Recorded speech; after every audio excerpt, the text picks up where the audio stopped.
सकाळी उठल्या उठल्या खिडकीतून बघून एकदम भीतीच वाटली की बापरे वाघ कसं काय आला, बघते तर कुत्रं होतं. मैत्रिणींचा वर्क फ्रॉम होम झाल्यानंतर आम्ही सगळे निघालो आमच्या चौथ्या मैत्रिणीकडे म्हणजे कल्पनाकडे. त्याआधी आम्ही ठाण्याला उतरून आमच्या मुलांसाठी कपडे आणि काही ज्वेलरी खरेदी केली आणि रात्री आम्हाला 10ची ट्रेन मिळाली आणि घरी गेल्या गेल्या मुलं खेळायला लागली.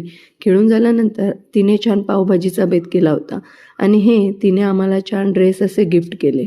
तिच्या घरी गप्पांमध्ये आम्हाला झोपायला 4:30 वाजले तरी आम्ही दुसऱ्या दिवशी सगळे फ्रेश मूडने फिरायला निघालो. आम्ही मस्त गार्डनमध्ये जाण्याचा प्लॅन केला. मस्त तिथे खेळू, रील्स बनवू असं ठरवलं होतं, पण दुपारी गार्डन बंद असल्यामुळे आमचा प्लॅन फसला. मैत्रिणी बालवाडीपासून ते अजूनपर्यंत सोबतच आहोत. माझ्या मुलाची स्कूल असल्यामुळे त्याला आणता नाही आणलं, हे दुःख माझ्या मनात शेवटपर्यंत राहिलं, पण असो.